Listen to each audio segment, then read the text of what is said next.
Buongiorno a tutti. Come avrete capito, il mio hobby è acquistare amplificatori commerciali, salvare il salvabile e rifare poi tutto il resto ex novo. Per salvare il salvabile intendo lo chassis, i trasformatori, gli zoccoli delle valvole e poca altra cosa. E, per il resto l'amplificatore viene completamente riprogettato e realizzato con specifiche superiori. E vi ricordo di iscrivervi al canale e di mettere like a qualsiasi video di questo canale vedete. Non mi serve in realtà niente, anzi francamente me ne frego, è solo una questione di soddisfazione personale. E adesso andiamo ad analizzare lo schema e le modifiche fatte su Rayson A10 A12. Anche in questo caso andremo a commentare il documento che ho pubblicato sul mio sito di riferimento, che è audiovalvole.it. Allora, nella prima parte c'è una valutazione della qualità costruttiva dell'originale. Qua vediamo tutti quanti i vari dati pubblicati. Questo amplificatore addirittura viene dato per 12 più 12 watt, ma siamo ben lontani da questo valore. Questa è una termografia dell'amplificatore che evidenzia i punti caldi delle valvole. Diciamo che siamo su una temperatura abbastanza buona.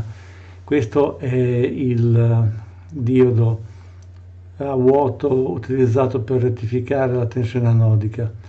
Questo è come si presenta l'amplificatore. Questo è l'interno. Come vedete è stato tirato veramente all'osso. Non c'è un componente in più o in meno. Queste sono le resistenze catodiche che servono anche per la polarizzazione delle griglie, controllo delle valvole finali di potenza, che quando l'ho acquistato erano delle L34. Questo è lo schema originale. Come vedete è stato veramente ridotto al minimo. La 6N2J, che è la valvola preamplificatrice driver, ha le due sezioni messe in parallelo. Questo probabilmente per abbassare l'impedenza di uscita. Allora, poi cos'altro? Questo è il rettificatore, il diodo vuoto, che è coadiuvato da due diodi a semiconduttore.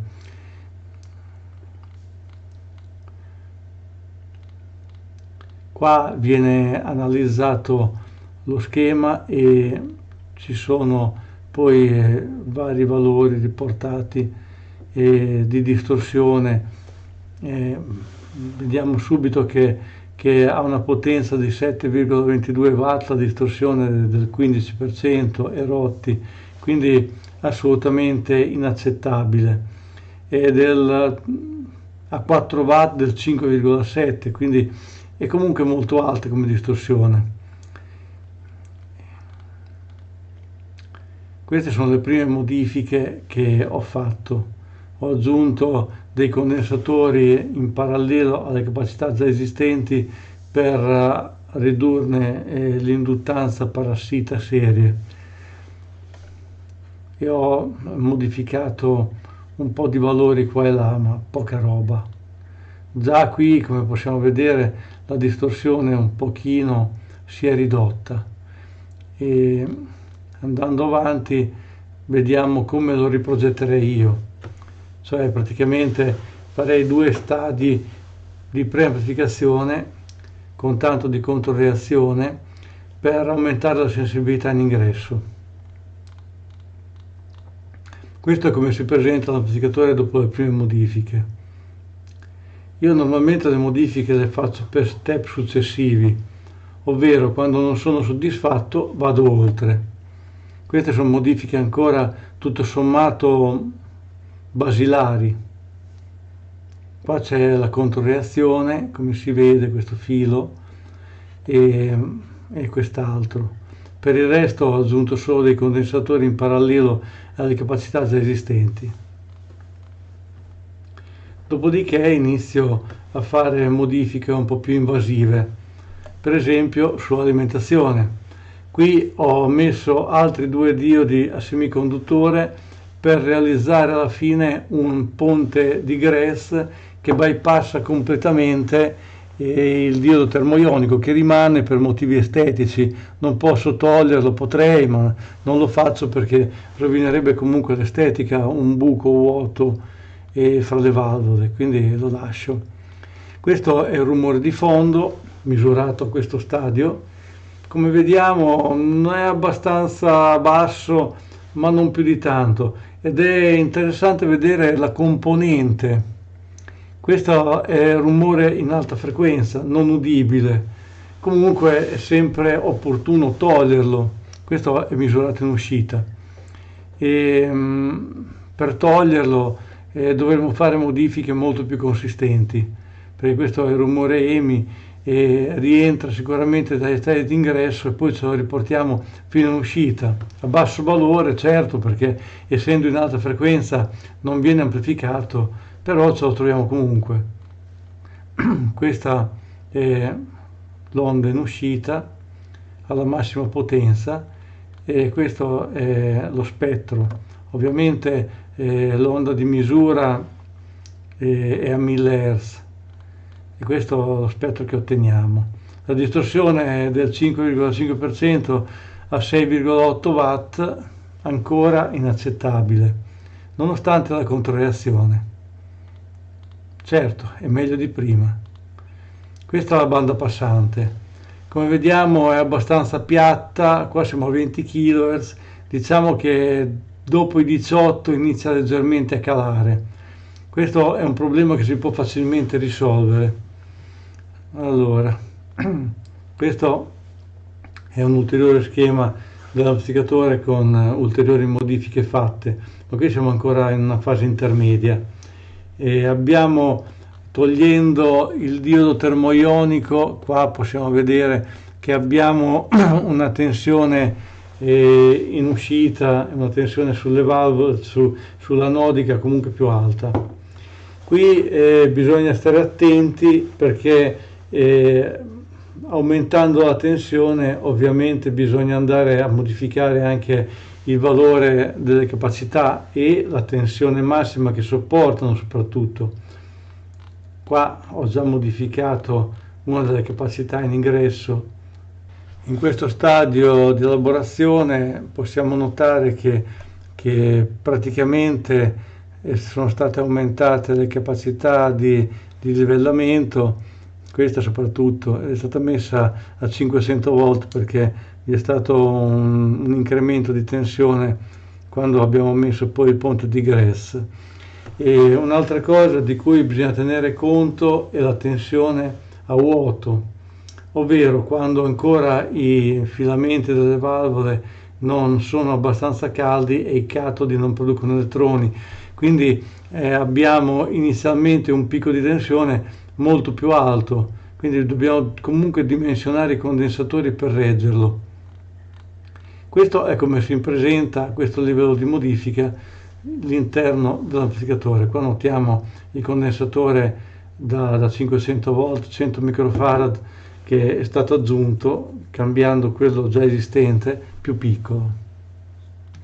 Qua sono state poi fatte svariate prove con i miei 3 diffusori di riferimento e comunque a questo livello di modifica già l'amplificatore va meglio, però non ero ancora completamente soddisfatto e sono andato avanti con le modifiche. Ora parliamo di modifiche un po' più estreme che impattano sulla polarizzazione delle valvole e sul sistema di alimentazione delle stesse. Allora, prima di tutto qua vediamo che sull'ingresso ho aggiunto un filtro che ha diverse funzioni. Allora, questo è un VDR e serve per eliminare transienti di tensione che possono arrivare dalla rete elettrica. Praticamente evita che giungano all'amplificatore delle sovratensioni. Questo è un DC blocker che serve per eliminare la componente continua che può essere presente sulla rete elettrica e che potrebbe in saturazione i trasformatori di alimentazione.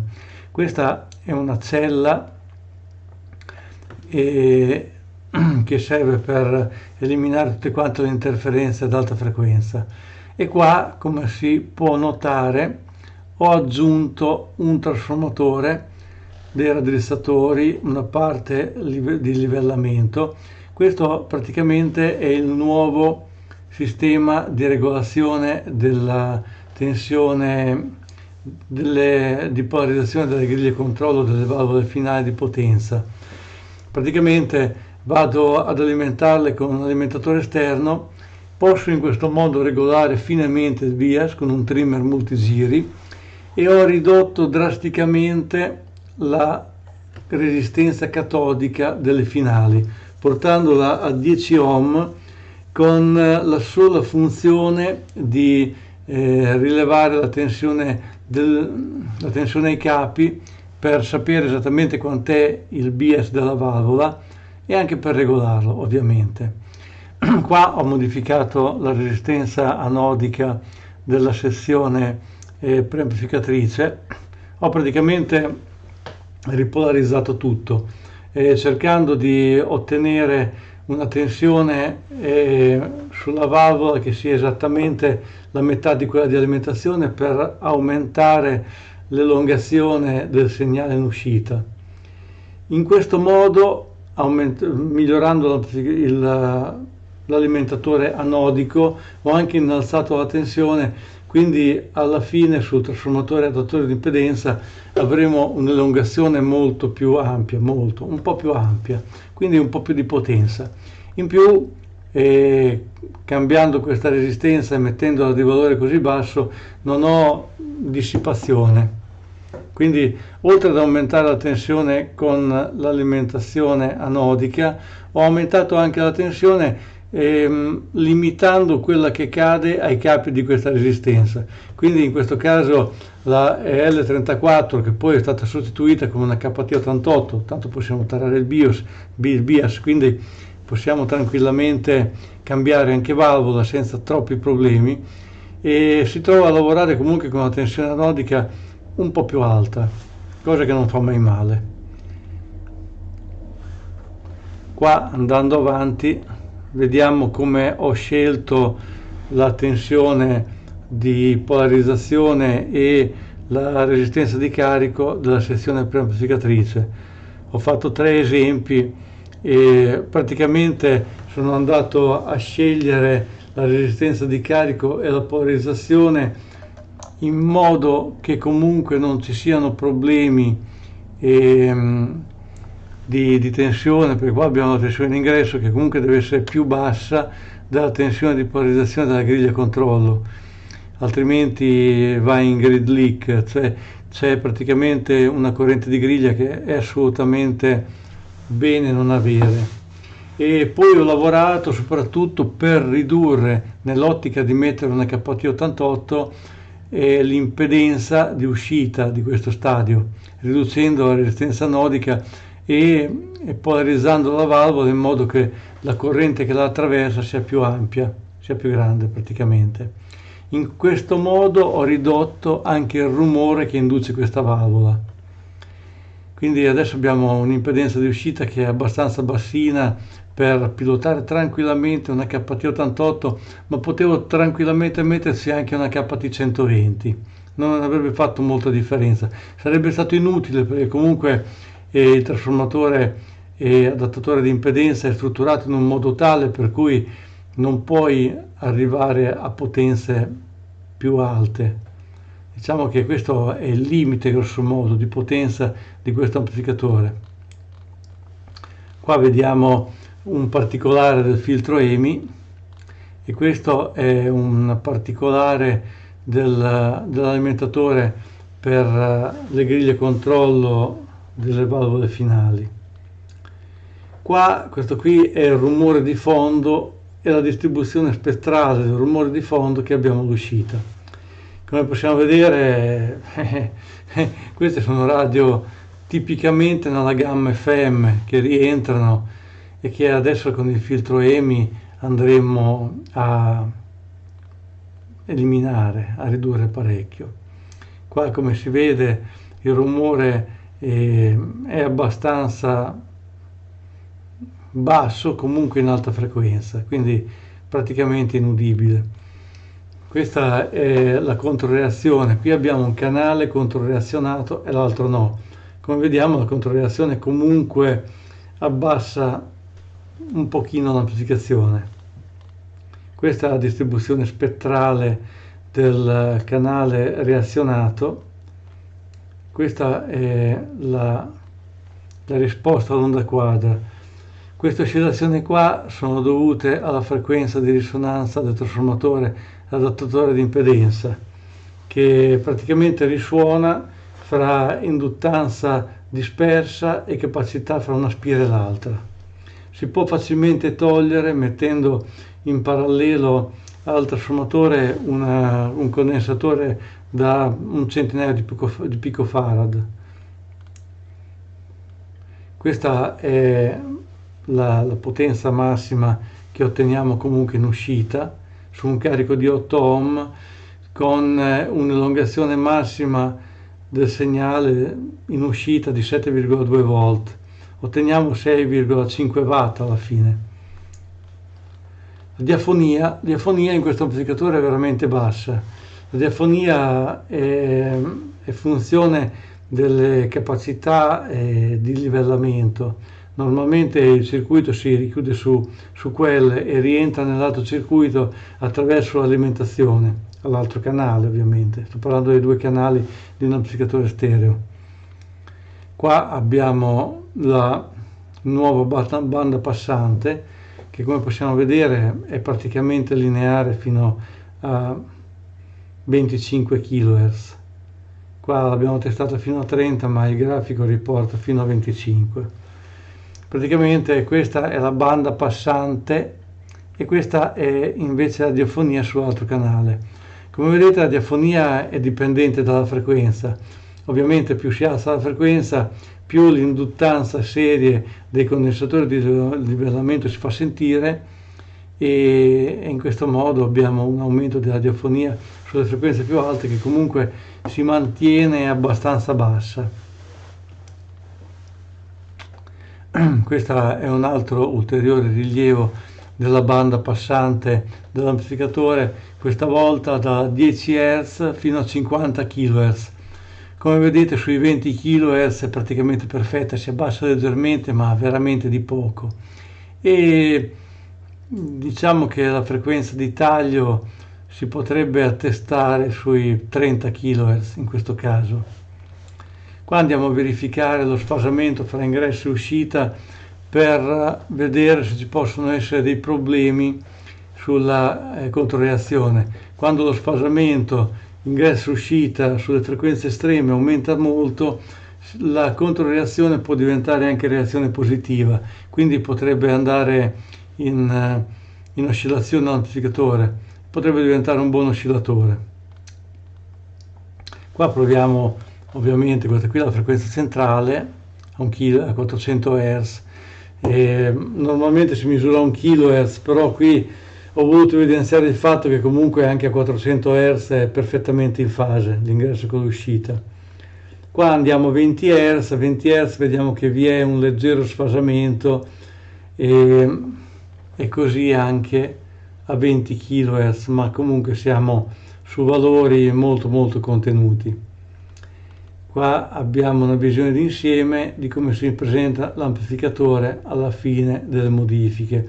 Questo è l'alimentatore per le griglie a controllo delle valvole finali, questo è il filtro EMI e il DC blocker. Questo è come si presenta esteriormente. Qua come vedete abbiamo mantenuto comunque il diodo rettificatore a vuoto per motivi di estetica e queste sono le due KT88.